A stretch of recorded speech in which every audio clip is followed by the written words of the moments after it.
व्यसन of peace देख रहे सभी दर्शकों को गिरीश मानव का प्रणाम। जय श्री सीताराम।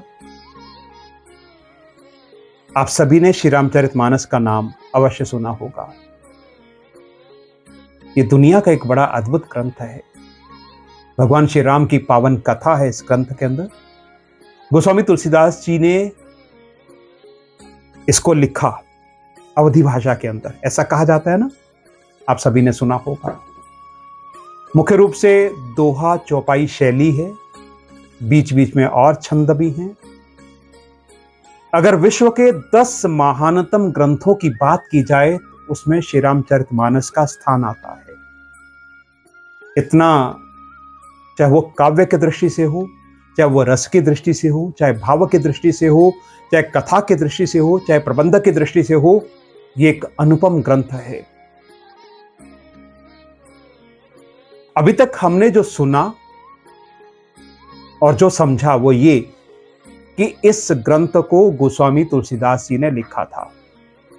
लेकिन मैं अगर आपसे ये कहूं कि इस ग्रंथ को गोस्वामी तुलसीदास जी ने नहीं लिखा तो कैसा लगेगा आपको?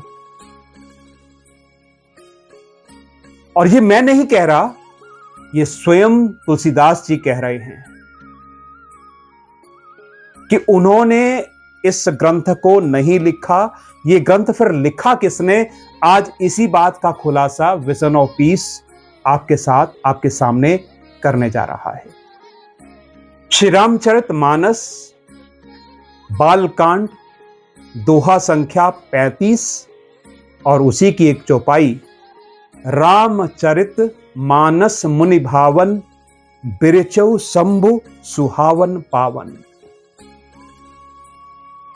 कि श्री रामचरितमानस मुनियों के मन को अच्छा लगने वाला है और इसकी रचना भगवान शंकर ने की है। कि श्री रामचरितमानस स्वयं भगवान शिव के द्वारा लिखा गया है।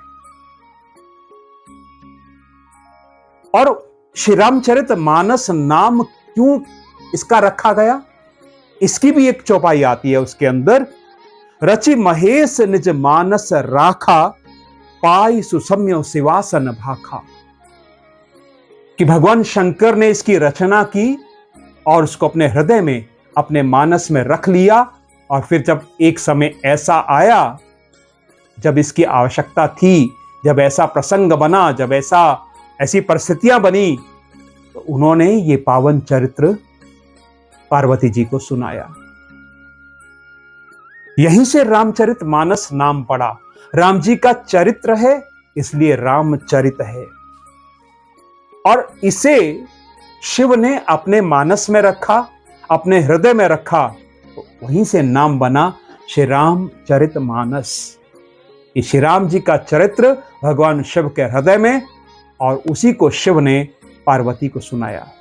एक और चौपाई भी आती है इसके अंदर। तो ये चौपाइयां बताती हैं कि इस पावन ग्रंथ की रचना स्वयं विश्वनाथ भगवान भोलेनाथ के द्वारा की गई। तो फिर निष्कर्ष क्या है? क्या गोस्वामी जी ने नहीं लिखा? क्या भगवान शंकर ने लिखा? तो आप इसे ऐसे समझिए कि इस ग्रंथ की रचना निश्चित रूप से भगवान शिव ने ही की है, जैसा कि इन चौपाइयों के द्वारा पूर्णतया स्पष्ट है। फिर गोस्वामी जी ने क्या किया है?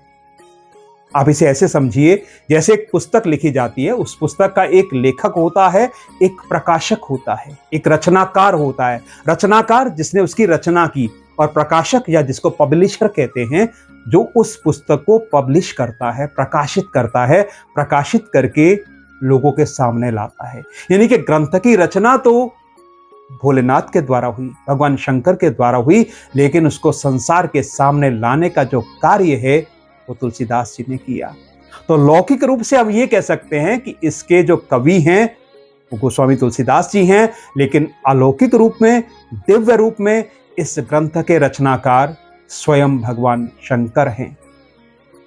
तो अब संभवतः आपकी समझ में आया होगा कि श्री रामचरितमानस जो एक अद्भुत ग्रंथ है, जिसमें जीवन की हर समस्या का हल है, जिसमें जीवन की हर कठिनाई का, हर मुश्किल का हल है, जीवन में कैसा भी अवसर आ जाए, आप विचलित होने लगें, तो आप इस ग्रंथ को पढ़िए। आपका मन शांत होगा, आपको अपने प्रश्नों का उत्तर मिलेगा, आपको अपनी समस्याओं का हल मिलेगा। उस अद्भुत ग्रंथ की रचना क्योंकि स्वयं भगवान शंकर ने की है और संसार के सामने उसको लाने का कार्य, प्रकाशित करने का कार्य गोस्वामी तुलसीदास जी ने किया है। कैसा लगा ये वीडियो आपको? जरूर शेयर करना, इसे जरूर शेयर करना दूसरों के साथ, ताकि ये जानकारी, ये रहस्योद्घाटन उन तक भी पहुंचे। और कमेंट बॉक्स में जाकर के अपनी राय जरूर लिख भेजना। धन्यवाद आप सभी का।